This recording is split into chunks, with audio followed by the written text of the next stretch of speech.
कि अजीत पवार की मौत सिर्फ एक दुर्घटना है या फिर कुछ और? ये सवाल आज सबके मन में उठ रहा है। सोशल मीडिया पर तरह तरह के कयास लगाए जा रहे हैं। कोई इसे डीजीसीए यानी नागरिक उड्डयन महानिदेशालय की लापरवाही का नतीजा बता रहा है, तो कोई इस पूरी दुर्घटना को साजिश बताते हुए गहन जांच की मांग कर रहा है। जांच की मांग करने वालों में सबसे बड़ा नाम पश्चिम बंगाल की मुख्यमंत्री ममता बनर्जी का है। ममता ने साफ कहा है कि इस देश में कोई सुरक्षित नहीं है।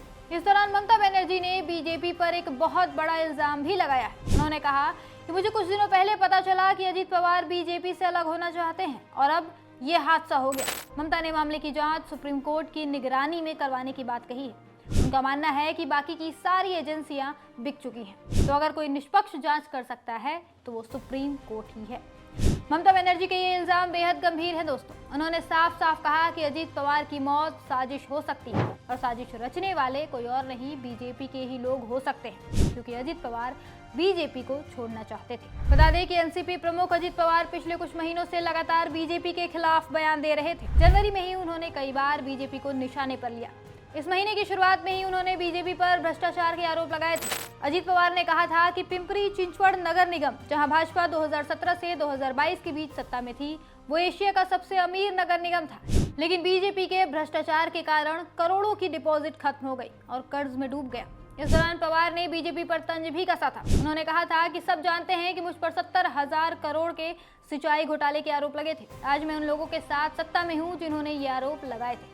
इस बयान के बाद बीजेपी अजीत पवार से अच्छा खासा चिढ़ी थी, यहाँ तक कि उन्हें धमकी तक दे दी गई। बीजेपी की तरफ से कहा गया कि अगर हमने भी आरोप लगाने का फैसला किया तो वो पवार के लिए गंभीर मुश्किलें खड़ी कर सकती है। महाराष्ट्र महानगर पालिका चुनाव के दौरान भी अजीत पवार ने बीजेपी पर कई बार निशाना साधा। उन्होंने आरोप लगाया कि 1995 के दौरान शिवसेना भाजपा की गठबंधन सरकार ने पार्टी फंड जुटाने के लिए सिंचाई परियोजनाओं की लागत को जानबूझकर बढ़ाया था।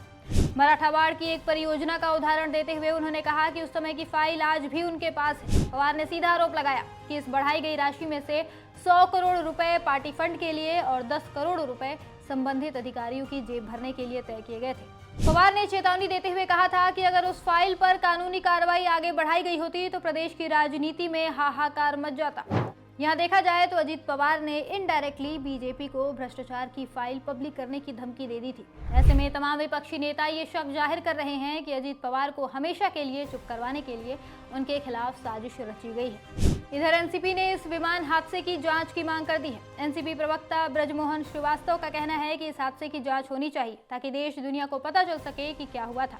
नागपुर कांग्रेस के नेता और पूर्व मंत्री नितिन राउत ने भी इस दुर्घटना को साजिश बताते हुए जांच की मांग की है। इसके बाद महाराष्ट्र के उप मुख्यमंत्री एकनाथ शिंदे ने कहा कि जिस विमान दुर्घटना में अजीत पवार की जान गई उसकी जांच की जाएगी। बताया जा रहा है कि इस दुर्घटना की जांच के लिए aircraft accident investigation bureau AAIB की टीम दिल्ली से बारामती पहुंच गई है। ब्यूरो की एक टीम दिल्ली में VSR वेंचर्स, जिसका ये जहाज था, उसके ऑफिस में भी पहुंची और प्लेन के बारे में जानकारी ली, क्योंकि प्लेन मेंटेनेंस में भी लापरवाही का शक जताया जा रहा है। बताया जा रहा है कि जिस एयरक्राफ्ट के क्रैश होने की वजह से अजीत पवार की मौत हुई है, उसी VSR वेंचर्स कंपनी का लेयरजेट 45 जेट 14 सितंबर 2023 को क्रैश हुआ था। इसमें पायलट, को पायलट और 6 यात्री सवार थे। हादसे में सभी को चोटें आई।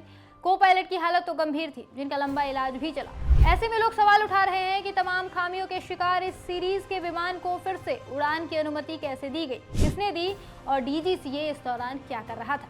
खैर, अब मामला चाहे जो भी हो, लेकिन कई जानों का नुकसान हो चुका है। अजीत पवार के साथ प्लेन में मौजूद उनके पर्सनल असिस्टेंट, सुरक्षाकर्मी और प्लेन स्टाफ समेत 5 लोगों की जान चली गई। अब सच जांच के बाद ही सामने आएगा।